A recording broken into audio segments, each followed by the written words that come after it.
और जी एक्चुअली मैंने एक प्राइवेट डिटेक्टिव हायर किया था उस घूंघट वाली लड़की का पता करने के लिए जिसने परी के ऊपर अटैक किया था हॉस्पिटल में। और वो उस घूंघट वाली लड़की का नाम बताने ही वाला था कि उसे करंट लग गया और वो बेहोश हो गया। उसे मैंने अपने रूम में छोड़ा था। नीति भी थी वहाँ पे, डॉक्टर को बुला रही थी, बट अब मैं गया तो वो वहाँ पे था ही नहीं। परिणीति सीरियल के आने वाले एपिसोड में यहाँ पर हम देख रहे हैं कि भाई ऑलरेडी यहाँ पर फंक्शन चल रहा है, बर्थडे पार्टी चल रही है परी की। हमारी यहाँ पर परी जो है काफी क्यूट सा डांस करते हुए नजर आती है राजीव के साथ, लेकिन यहाँ पर बीच में नीति घुस जाती है क्योंकि उससे तो देखा नहीं जा रहा कि भाई राजीव और परी एक साथ खुश है और ये इन दोनों के बीच में। और परी को लगा कि उसने किसी वेटर को किडनैप होते हुए देखा। उधर कहीं वो वही वेटर तो नहीं जो लंबा चौड़ा सा है, दाढ़ी मूंछ है उसकी? हाँ ताई जी। अगर वो है ना तो उसका किडनैप नहीं हुआ है, वो तो यहाँ तुझे ढूंढता हुआ आया था।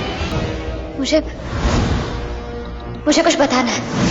थर्ड व्हीलिंग करने पहुंच जाते हैं और यहाँ पर हम देखते हैं कि भाई नीति जो है अब राजीव के साथ जबरदस्ती डांस करने लगती है और ये बात भाई हमारी परी को भी काफी बुरी लगती है और राजीव को भी काफी बुरी लगती है और राजीव यहाँ पर गुस्सा हो जाता है और वो नीति को धक्का दे देता है। भाई बोलता है कि भाई मैं तुम्हारे साथ डांस नहीं कर सकता। इसी बीच यहाँ पर नीति जो है काफी गुस्सा होकर अपने कमरे में जाएगी और यहाँ पर परी जो है, बोल ना परी क्या हुआ है?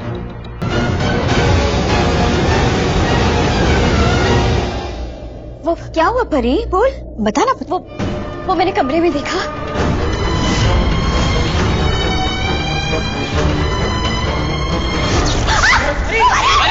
इस बार नीति से कहेगी कि भाई मुझे भी बहुत बुरा लगा तुमने ऐसा किया, लेकिन हमारी परी जी जो है इतनी इमोशनल फूल है कि यहाँ पर नीति अपना इमोशनल ब्लैकमेल करेगी उस पर और दोबारा से यहाँ पर परी जो है वो पिघल जाएगी।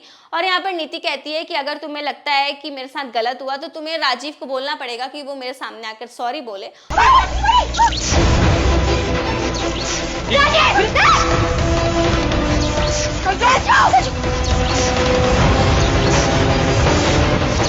और यहाँ पर हम देखते हैं कि भाई परी इस बार फोर्स करती है राजीव को कि वो नीति को जाकर सॉरी बोले क्योंकि नीति काफी हर्ट हुई है उसकी वजह से। और यहाँ पर हम देखने वाले हैं कि भाई राजीव जो है वो मजबूरी में आकर परी के लिए नीति को सॉरी बोलता हुआ नजर आएगा। इसी बीच आगे आने वाले एपिसोड में हम देखने वाले कि भाई नीति की सच्चाई, यानी कि नीति उस घूंघट के नीचे थी, उसने परी को मारने की कोशिश की थी, ये सच्चाई डिटेक्टिव के सामने आ गई। और यहाँ पर हम देखते हैं कि भाई डिटेक्टिव जैसे ही बताने वाला होता है ये सच्चाई राजीव को, तो यहाँ पर करंट दे देती है, यहाँ पर नीति जो है उसे करंट लगवा देती है, जिस वजह से यहाँ पर डिटेक्टिव जो है वो बेहोश हो गया है।